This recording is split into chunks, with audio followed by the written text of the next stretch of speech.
caiu um pranto em Israel. Mas preste atenção, não foi sobre os jovens. Os velhos de cabelos brancos caíram de joelhos e começaram a rasgar suas vestes e jogar poeira da cabeça. Os netinhos, os filhos mais jovens, se aproximavam dos vovôs e diziam: para, vovô, não chora.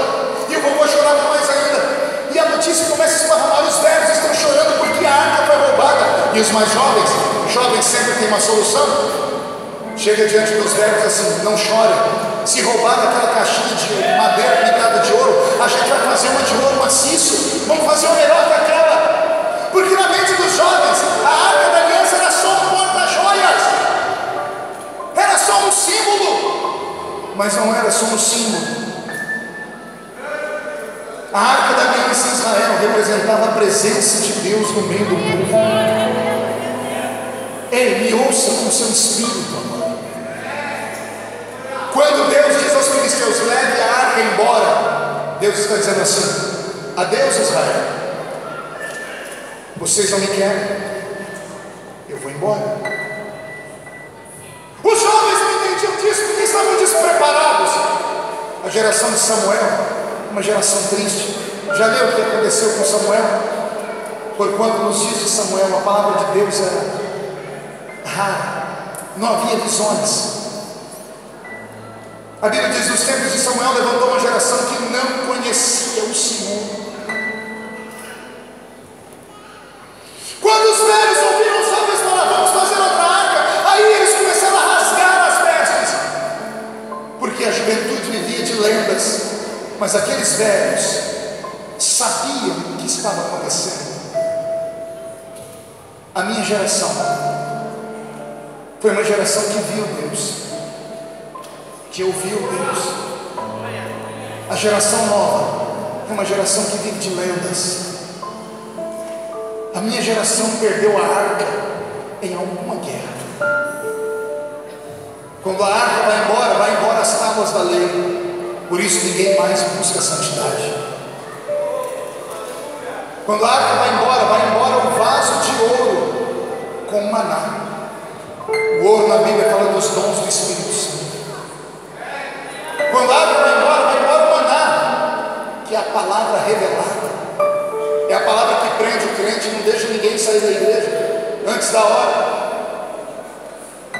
Quando a arca foi embora a vara de Arão florescida no deserto, que fala da simplicidade da nossa fé. Quando a arca foi embora, Deus foi embora com ela. Vivemos um tempo em que Deus não está nas nossas igrejas. Não, pastor, isso é mentira, pastor. Mentira, leia a Bíblia. Apocalipse 13, 20. Eu preguei a vida inteira em cultos ao ar livre. Aqui está escrito, Jesus dizendo: eis que sou a porta e bato. Se alguém abrir, ouvir a minha voz e abrir a porta, eu entrarei e cearei com ele. Preguei isso inúmeras vezes para o ímpio, até que um dia Deus puxou minha orelha. O Senhor disse: eu não estou falando com o ímpio, estou falando com a igreja. Jesus estava na porta de uma igreja. 7, número da perfeição. Ele pegou todas as igrejas da Ásia e numerou elas em 7.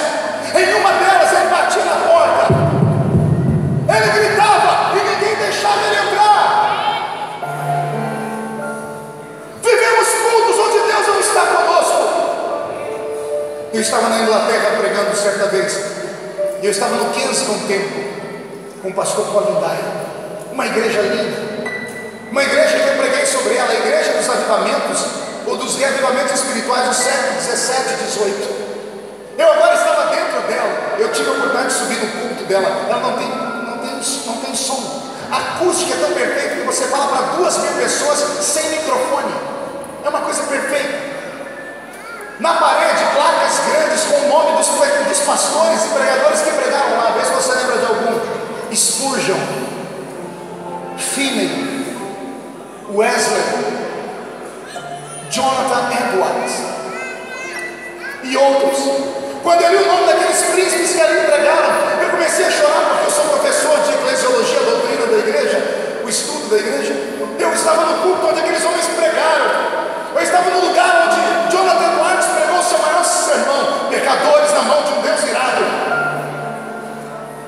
Era domingo de manhã, tocou uma campainha, o irmão que estava comigo me arrancou do culto e sentamos nos bancos.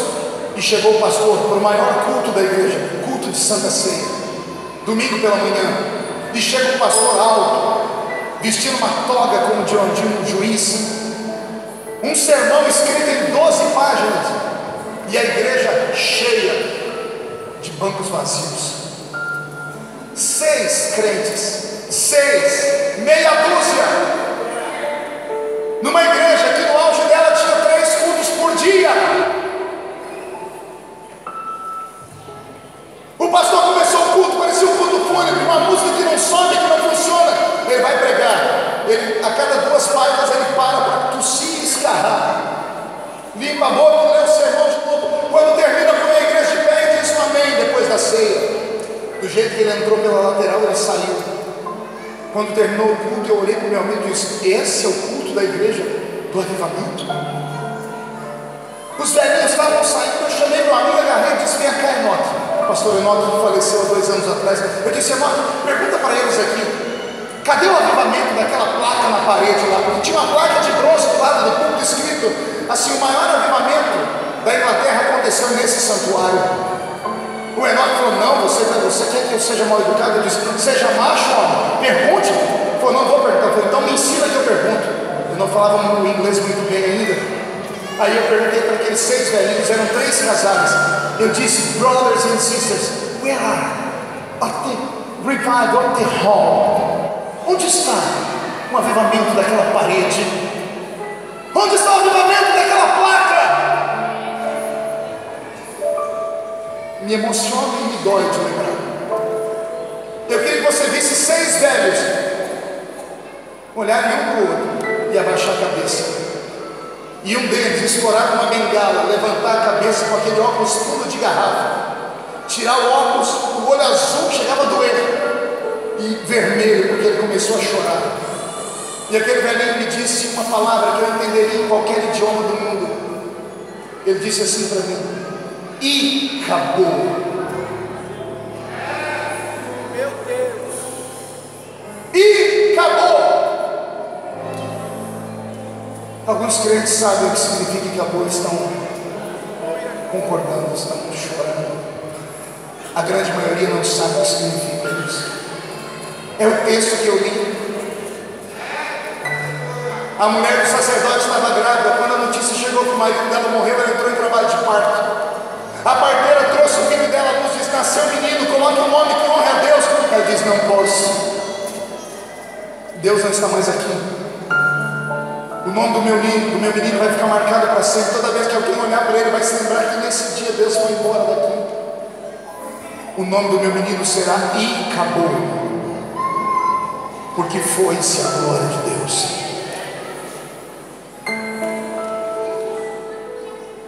Eu não sei vocês, mas eu ando saudosista. Ranzinhas em saudosista.